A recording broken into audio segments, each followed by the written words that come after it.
Good morning and welcome to another edition of E.W. Jackson for America. I've got you all notice that those of you watching on Instagram, I got a slightly different camera perspective. I don't know whether that's better or worse. It's got me kind of sitting at the bottom of the screen, but we'll see how all of that works out. I don't know. But at any rate, it is what it is. I've got a new tripod. I'm trying to figure out what angle works the best. You all feel free to give me some feedback on that, whether you think that looks good or not. Well, I see Instagram is telling my followers. I usually see some comments and IDs popping up on the screen. I'm not seeing that yet this morning, but I trust that I will. Say we're telling your followers that you started a live video. Okay, well, good, excellent. I don't even know how this stuff works, but it seemed to about half the bottom of the screen fills up with various comments of people. IDs, and I'm not seeing that yet this morning. Let me just tell you, folks, I made a big deal of announcing that we had a bunch of complimentary tickets for the Martin Luther King Leadership Breakfast. For those of you living in the area who are interested in going, it looks like they're gone. So if you're still interested, feel free to wow, why am I not getting any response on Instagram? Feel free to email me at ewjackson@ewjackson.com. I have to tell you that we will do the very best we can. I'm not sure how that's all going to work out because I got the word first thing this morning that it looks like we're sold out. So, but because this is on a first come, first served basis, you can always inquire if you're interested in coming, and if there are any tickets available, and you're in line to get some of them, we will make sure that they are available to you. Okay. Yeah, I guess I'm paying attention because I'm seeing something. I've got my Instagram screen on a slightly different angle, but for some reason I'm seeing a little bit different response that I normally get, and it just makes me wonder. So my Instagram followers, if you're out there, shout out to me and let me know what's going on, because it just doesn't look the same. Doesn't look like it normally does. So I don't know whether that's something I've done or something they're doing. Okay, so at any rate, but the Martin Luther King Leadership Breakfast, if you've already got tickets, wonderful. I hope to see you there. It's going to be on Monday, January the 20th at 10 a.m. at the Delta Marriott in Chesapeake, 725 Woodlake Drive. We are going to be competing with another little event that's going to be taking place in Washington, D.C., the inauguration of the 47th President of the United States, Donald J. Trump. So, needless to say, we've got a little bit of competition there. I think his crowd will be slightly bigger than the crowd that we will have at the breakfast. Slightly bigger. I've been told, folks, that the temperatures are going to be frigid. Frigid. You know what? I don't know whether this has anything to do with anything or not, but I'm going to change that up and see what happens here, because this is weird. But the temperatures are going to be frigid. And so they're saying they don't know whether that's going to impact the crowd size, and but the people realize that, my goodness, it's just too cold out here. I don't know what that means, how low the temperatures are going to get. I guarantee you they're going to be, my guess is, 1 million people out there for the inauguration. I don't care what the weather is. I think people are going to will feel like it's such an historic event that they simply cannot not do it. Okay?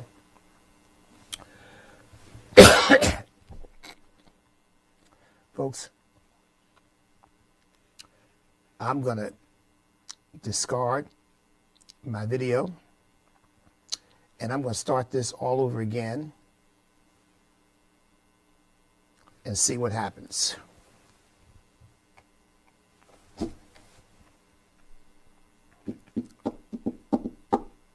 as I'm told that I've got 218 active viewers right now, but I'm not seeing any response. So anyway, for those of you who are watching and those of you who will see this later, because I know a lot of people don't watch it live but see it later, let me just get into the issues. So I wanted to get that, the whole mark. Okay, here we go. Now it's coming alive. There we go. All right, let me see. Spark One PR. Merle Rutledge for Virginia Governor 2. Okay. Excellent. All right. For Virginia Governor 2. Virginia Governor 2025 joined. Okay. And, okay, good. All right, you sent a request to be in my live video. I don't know what that means exactly. So you have to forgive my video and Instagram ignorance. I don't know whether that means I can bring somebody live on my Instagram feed or what that means, to tell you the truth. He's just meaning to say hi. Okay, well, hi, Merle. God bless you. I think this is the first time I'm hearing that you're running for Virginia governor. Of course, you're running against Winsome Sears. I assume that means, and I assume you're running as a Republican. I just assume. I don't have any, nothing says that to me. You can let me know that in the comment. Of course, Winsome is a friend of mine, and I have not talked to her yet about her race for governor. I did commit to her a long time ago, but we haven't spoken lately. And right now, we will see how this whole thing unfolds. But I'm always glad to see people jumping in. I really am. I think that's how our republic works. I think you got to get debate going. You've got to. Okay. All right, Merle, you're a MAGA Republican. All right. Okay. Well, that should be interesting because, of course, we know that Winsome, about a year ago or so, was it? Maybe a little longer than that, kind of came out against Trump a little bit. I don't know where she's standing right now, but she really wasn't happy with him. And by the way, I'll tell you everything else I'm thinking, but I thought that was a mistake on her part to do that. Just didn't think that helped her at all to do that, and I'm sure that's probably one of the reasons why Merle is jumping in, because MAGA people felt like she can't really be trusted with regard to supporting Trump. Again, I don't know where she stands right now. I have not talked to her. We haven't had a discussion about that. In fact, the last time I talked to Winsome, I ran into her in an airport. We were both traveling, going in different directions, but we ran across each other in Norfolk International Airport. I was heading out of town. She was coming back into town, and we took about 5 or 10 minutes to chat then. But so we shall see. It's going to be interesting to watch the situation unfold. By the way, I didn't, but Merle has stimulated me to talk about this. I think Republicans have got an uphill battle in Virginia, period. I don't care who the nominee is. Republicans have got an uphill battle. Donald Trump couldn't win Virginia, and that is disappointing and telling. I think it's going to require some really creative campaigning, and it's going to require exposing these leftists for what they really stand for. Terry McAuliffe helped us 4 years ago. He helped us when he kept saying, I'm not going to have parents telling teachers what they can teach their children. And I think he just awakened a sleeping giant when he did that. Which just goes to show the voters are out there for conservatives to win, but they've got to be inspired. They've got to be motivated.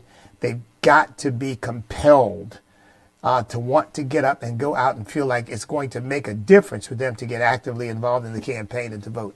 They've got to feel that way. And if they don't feel that way, we're going to lose in Virginia.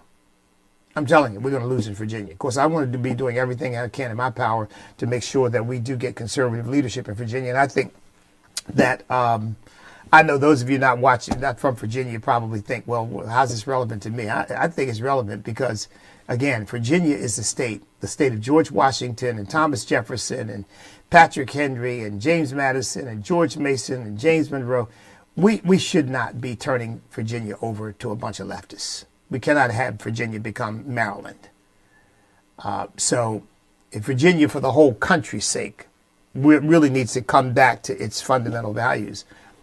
But it's really going to take some very, very serious effort, because if Donald Trump really drains the swamp and they start dispersing these people around the country, and we get people leaving the federal government or having to go work in Montana or somewhere, and we get a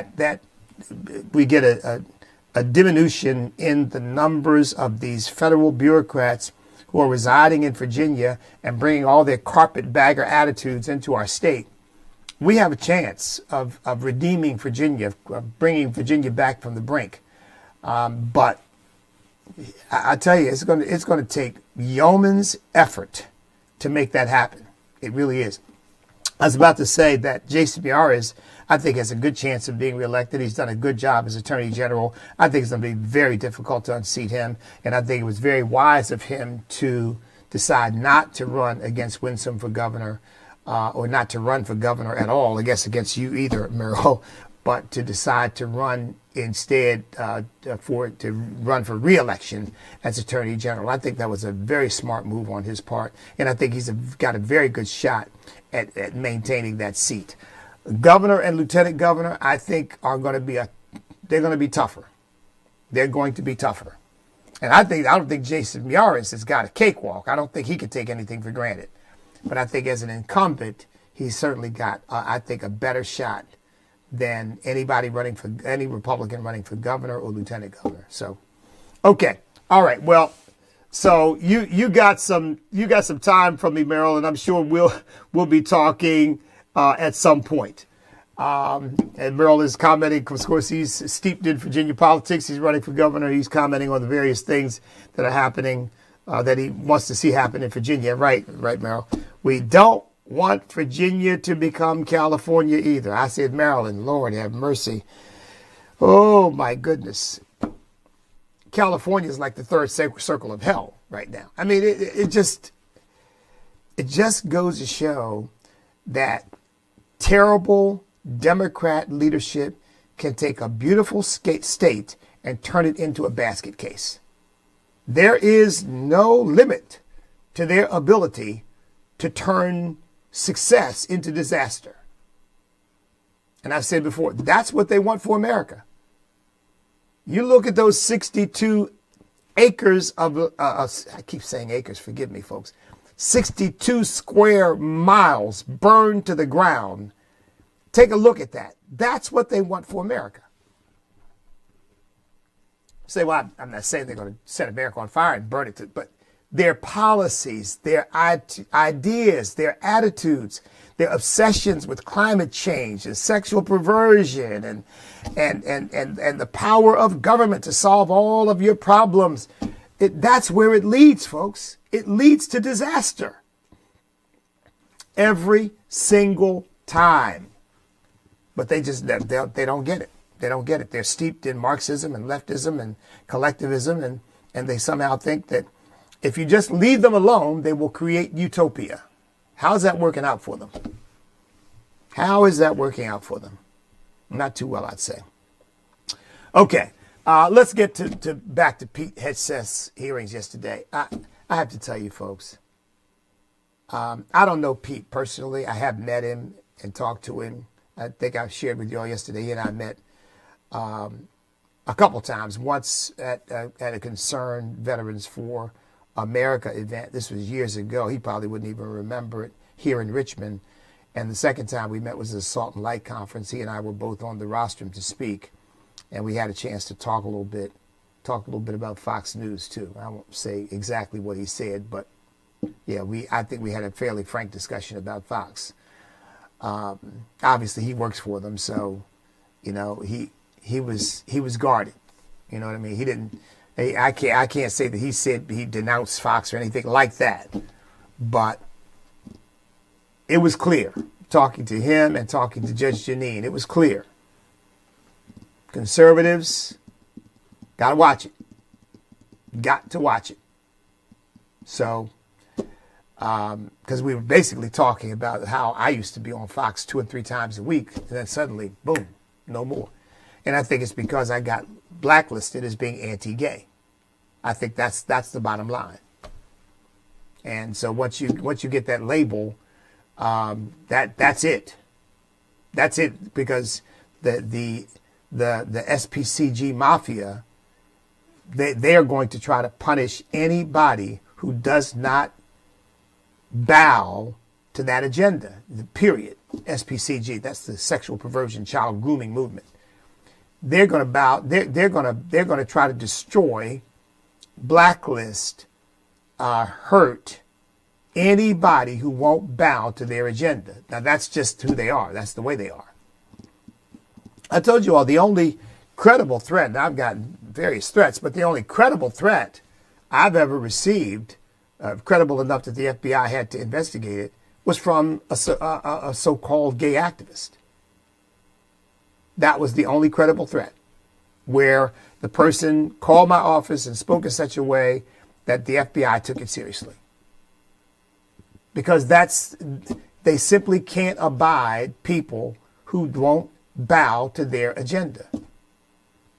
And, you know, I know that a lot of Republicans and conservatives think that's a losing proposition, but let me just tell you something. What's a losing issue? But let me tell you, all this gender craziness that we're experiencing right now, and they're talking about it in the military too. Pete Hegseth, I think, will get in there and clean all that up.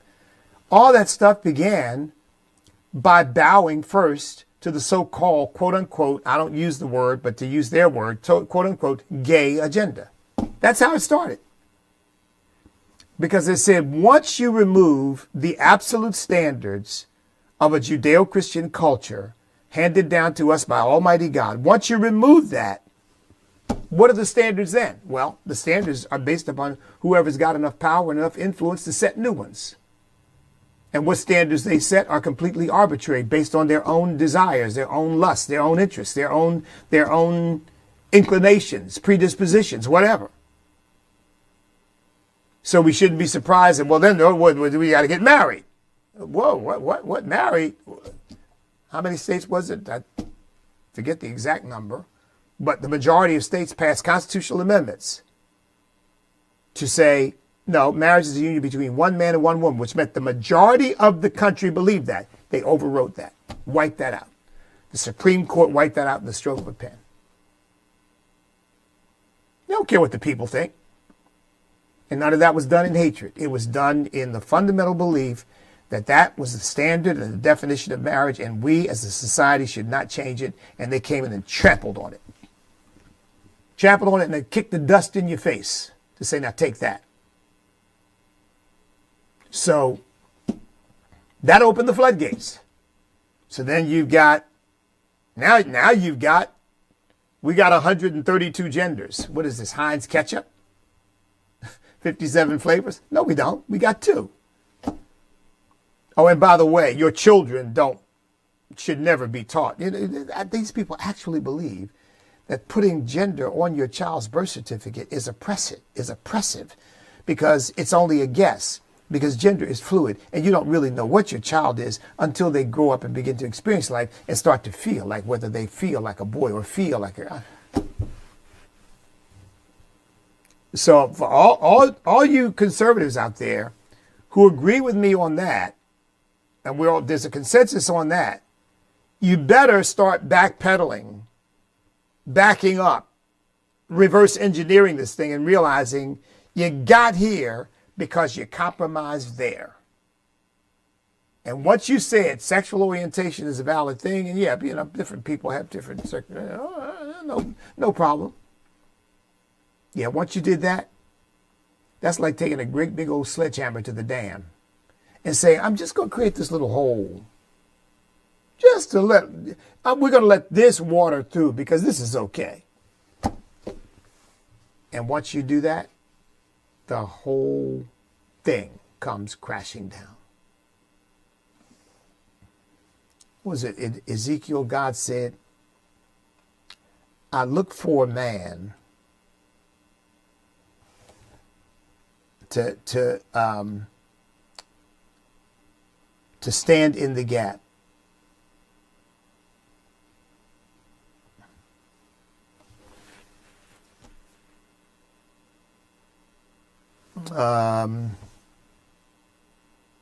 And build up a wall. And that's what we as Christians, here we go. It's Ezekiel, 22:30. God says, so I sought for a man among them who would make a wall. You know what that wall is? That wall is the dam. That wall is the bulwark between good and evil, right and wrong. There's a wall there. There's a distinction there. To make a wall and then stand in the gap. Meaning what? The people are trying to say, no. Let's dig under it. Let's go through it. Let's go around it. But God said, I'm looking for somebody who will build a wall and then stand in the gap that they're trying to make in the wall and say this far and no further. Ezekiel 22:30. I looked for a man, sought for a man who would make a wall, stand in the gap before me on behalf of the land, that I should not destroy it. But I found no one. Of course, we know Jesus is that man. But each of us now is supposed to be standing in his stead in this earth, building up that wall. And every time you compromise, every time you put a hole in that dam thinking, well, but this is okay. This is we're just going to create this little hole. You are engineering the destruction of the whole thing. That's why I've said it before, folks. I will say it again. I will say it repeatedly. A move to normalize pedophilia is coming. The only way it doesn't come is if we stand up and put a stop to this stuff. But other than that, it's coming. Because look, if a child is in a position at 3, 4, I mean, you got one, who's this person in this new stupid musical they've got out about some, I'll never go see this abomination of a thing, but some drug cartel leader who wants to retire as a cartel head and live his life as a woman.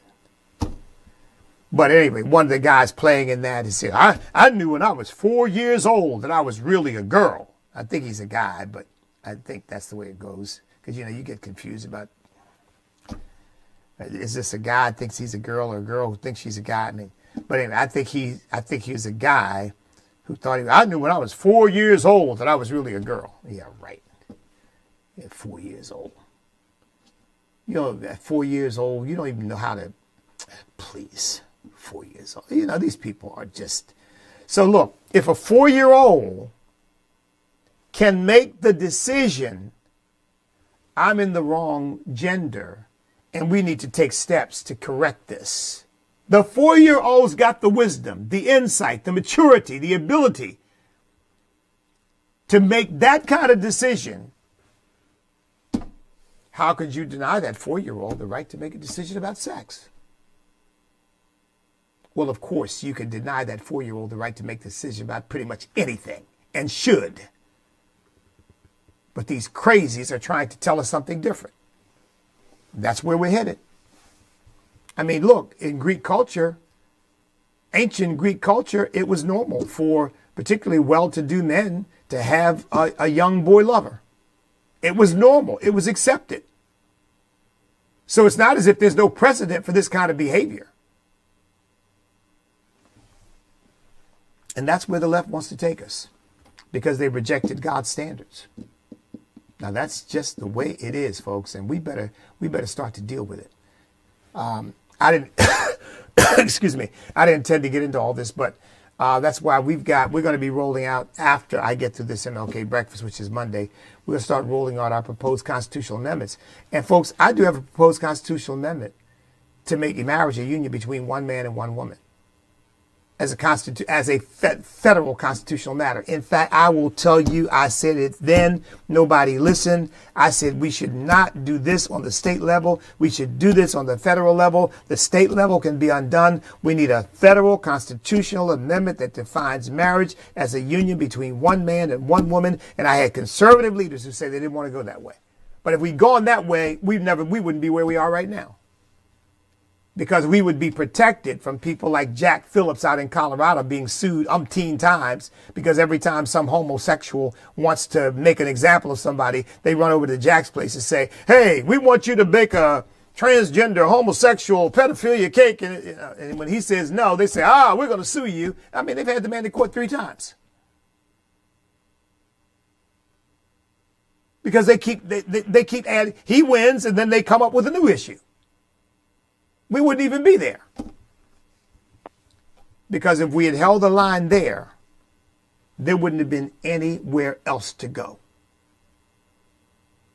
Instead, we got people like Neil Gorsuch writing opinions talking about the 1964 Civil Rights Act. The word sex means gender identity. I mean, he must have lost his mind.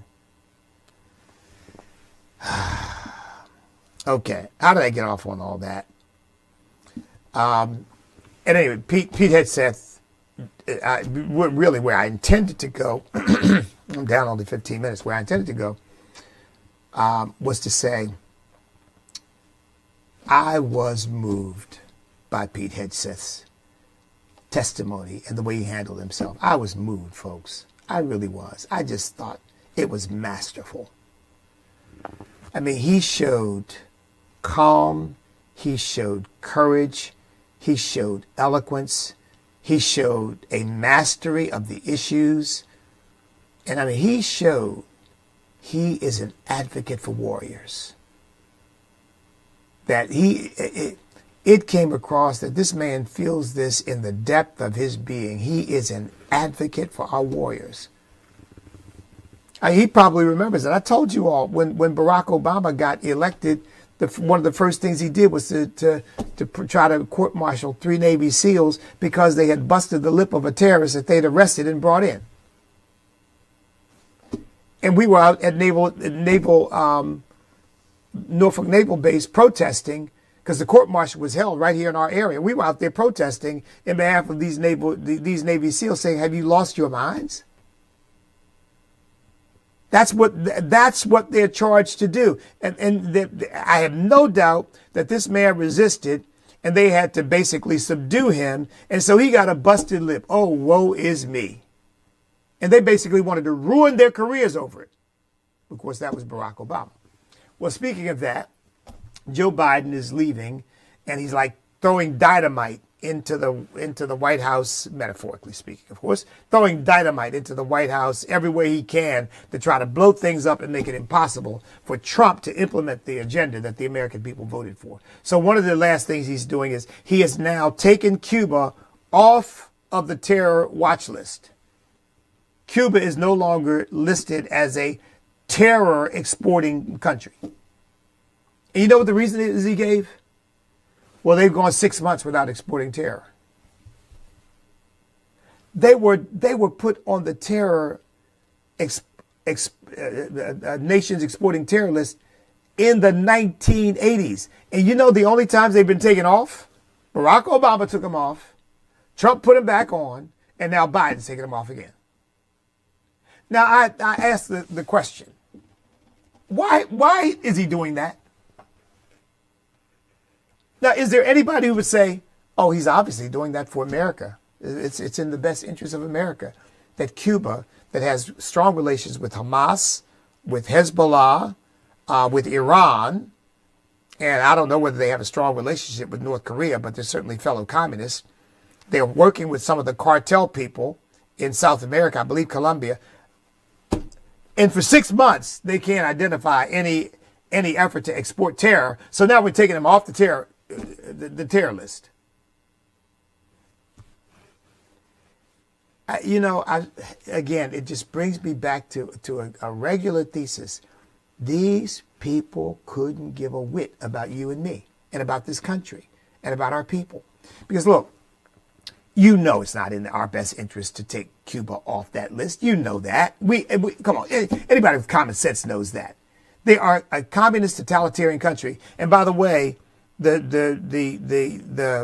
studies have shown every time a Barack Obama or Biden does something like this, it gives them a greater license to crack down on their own people. For whatever reason, they think, okay, the world is now giving us its approval. Now let's quell any questions that anybody's going to raise about communism, and let's either torture them or put them in a labor camp or kill them. Or if they're just a bad actor, just a criminal type, we'll just send them to America. We give them license to do this. It doesn't make any sense unless you understand that someone else is pulling Biden's strings. He may be doing this for communist China, because I really believe they own the man lock, stock, and barrel. And I'm not exaggerating when I say that. I really believe they own him. I believe they bought him through his son, the princeling, Hunter. So I believe that they own Joe Biden. So maybe he's doing it for them. I don't know. But it doesn't make a bit of sense for us. But nevertheless, that's where we are. Now, Trump is expected, once he gets into office, to reverse that and put them right back on the nation's exporting terror list. And he should. They are a communist totalitarian country, and they are in league with some bad actors around the world. And a 6-month respite, who knows? Maybe they're just tired. Does not prove, oh yeah, they're no longer a threat to us. Give me a break. Lord have mercy. I know somebody who just went down to Cuba to visit not too long ago. I have no interest in setting foot on that communist soil and giving those people any kind of, I mean, I guess if missionaries can go down there and preach the gospel, God bless them, I can support that, because the gospel of Jesus Christ must be taken everywhere. But as far as going down there on a vacation and going down there, no thank you.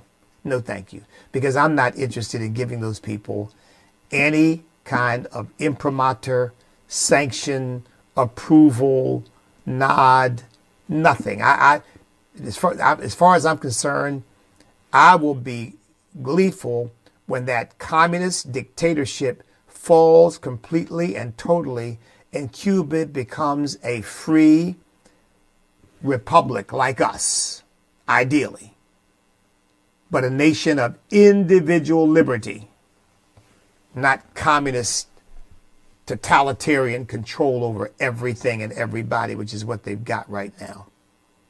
So I just want to say congratulations to Pete Hegseth. He did a tremendous job yesterday. I predict he will be confirmed, and I really believe we're going to see a change military. In fact, many are predicting there's already a surge in recruitment. And remember, they have not been able to reach their recruiting targets. Well, who wants to join the Navy when the Navy's saying, hey, come on over and bring your drag queen outfit? And guys, we'll dress you up in a drag queen outfit, and you can prance around and go do drag queen story hours with children and feel all over them. I mean, that's the Navy you want anybody to join? My goodness, Pete Hegseth's going to clean all that mess up. There won't be any more drag queen ad buys, I can tell you that. Trying to get, I mean, who are you trying to recruit with that? I mean, this stuff is utterly crazy. Let's see, what else? Oh, yeah. You know, the California is now, it's clear what tack they want to take with this. Two tacks on the California fires, right? Number one is Trump's fault.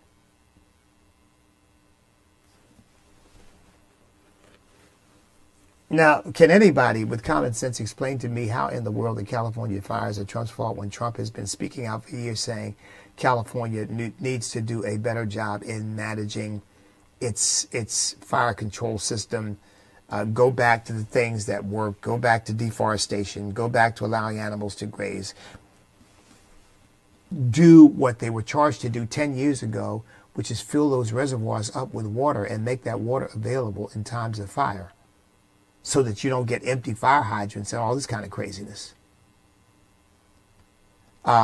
Fully fund the fire department and give them all the personnel they need in preparation for the emergencies that we know will arise every single season. There are fires in California. And the failure to take, this is what liberals do. This is what they did in New Orleans for Katrina, and then they blamed George Bush. Now this is what they're doing in California for these terrible fires, and they're blaming Donald Trump. Donald Trump's not even in office, and they're still blaming Donald Trump. See, these are people who are past masters at avoiding responsibility, which is why they're so bad for our culture. And you know, one of the things they jumped on Pete Hegseth about is Pete Hegseth said that the left are enemies of America. I'm paraphrasing a little bit, but he said essentially that. And he's right. They are. They're certainly enemies of America as a constitutional republic. They're enemies of America as a nation of individual liberty. They're enemies of America as a free market system, because they don't believe in any of that. And what this shows is they're enemies of America when it comes to taking action to do one of the most fundamental job they're given, which is to provide for the safety and security of the citizenry. That's why we have a government. That's one of the main reasons we have a government. So that you and I aren't left on our own to try to deal with things that are just too big for us as individuals. So we delegate our authority collectively to our government to say, now you serve us, you do the things that we cannot do individually, you take care of those things. Well, this is one of them. And they have failed miserably. But it's not their fault. It's Donald Trump's fault. And you know, if these people had been in charge of this country over the last quarter millennium, we'd be a third world nation. We'd be a basket case. Because one of the most fundamental values of our nation, and which they're trying desperately to undermine, is the notion that you take responsibility for your own actions. And you don't look for and make excuses. You deal with life as it comes. Oh, if only my mother, if only the racists, if only the government, if only the this, if only the that, if only the sexist. Give me a break. I can't control what anybody else says or does.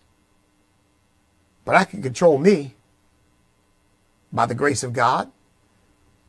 And I can make decisions. I can respond to the various stimuli and things that happen around me and decide how to chart the course of my own life. I mean, I was taught that from a kid. My father said, don't come to me with excuses. Take responsibility for your own actions. Wow, what a revolutionary idea. So it's Donald Trump's fault that California is burning. And it's climate change's fault. Again, would somebody please connect the dots for me? How does climate change, carbon dioxide, global warming lead to Santa Ana winds, dry climate, which is something that's happened for centuries? My understanding is, I don't know where this report comes from, but my understanding is when people first began to move to California, this was an annual thing, and they used to lose about 4 million acres of land a year in California because of the Santa Ana winds and because of droughts and dry climate that would happen. It's a cycle. It's weather. But oh, no. It's climate change. And it's your fault and my fault because we won't turn over all power to them to save us. If we would just do that, oh, everything would be hunky-dory. We would have the utopia we've been promised. All you've got to do is surrender all your money, surrender your personal autonomy, surrender your own independent thinking ability, and just let them take over your life, and everything will be fine.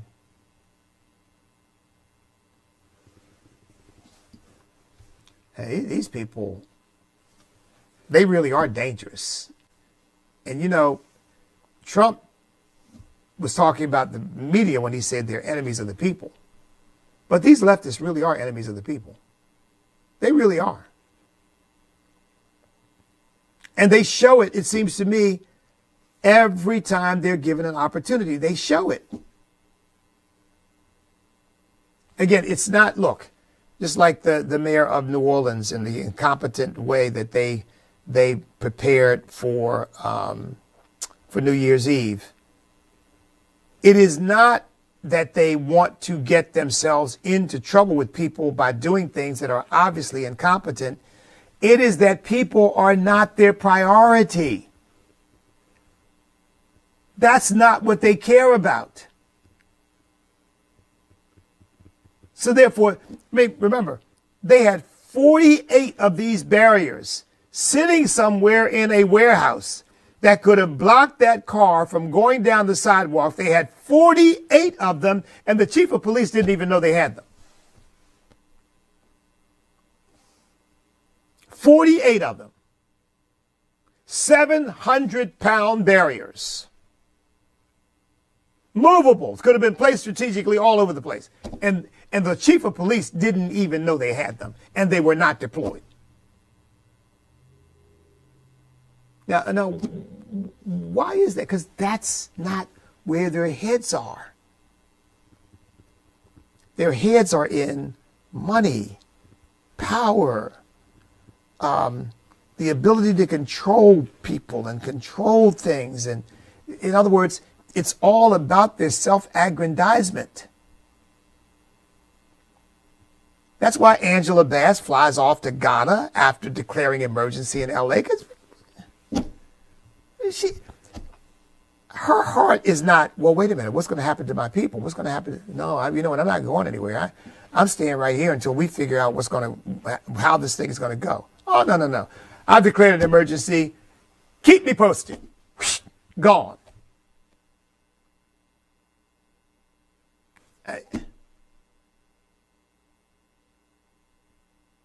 Jesus said, out of the abundance of the heart, the mouth speaks. I really believe that also means out of the abundance of the heart, the person acts.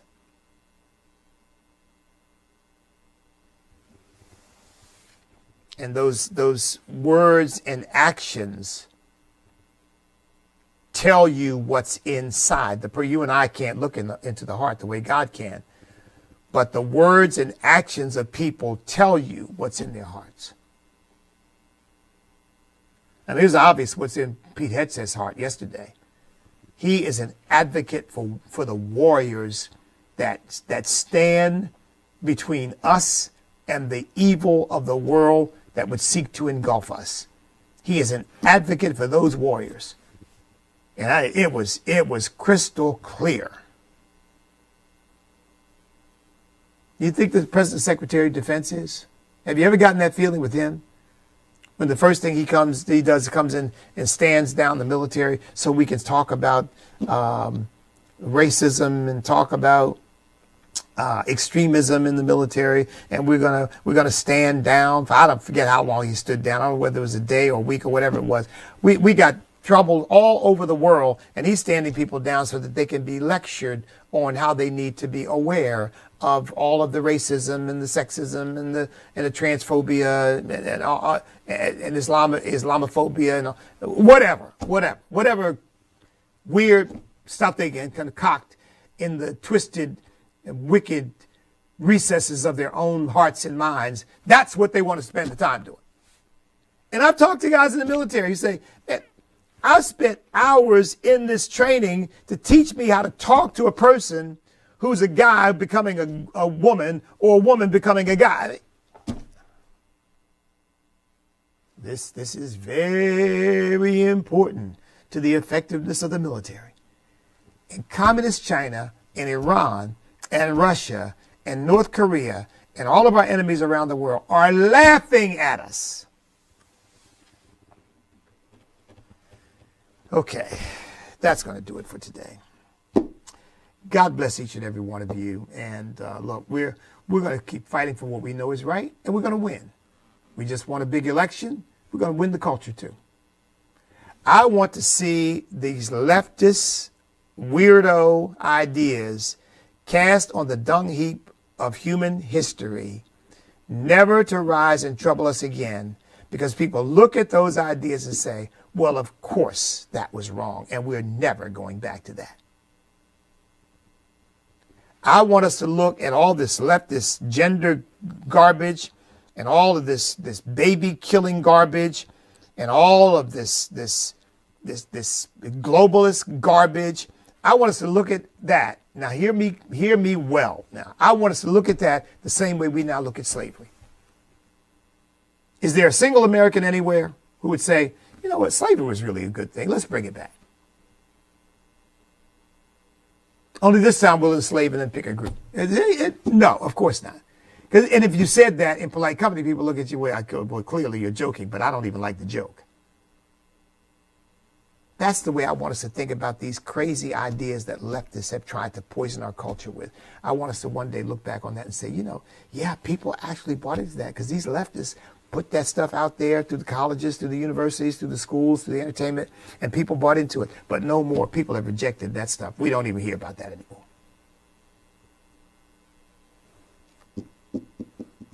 And I'm going to believe God for that until the day I leave this earth. And I hope I'll see, I'd love to see it in full bloom, in full blossom. But if not, I'll take whatever the Lord will show me in the meantime. And this election, as far as I'm concerned, is one of the things God has shown us to show that he's still on the throne, that he loves America, and he's trying to help us. So God bless each and every one of you. You know what to do. Stand up, step up, speak up, refuse to back up. Because we cannot be defeated if we will not quit. Because we are on God's side. God bless everybody.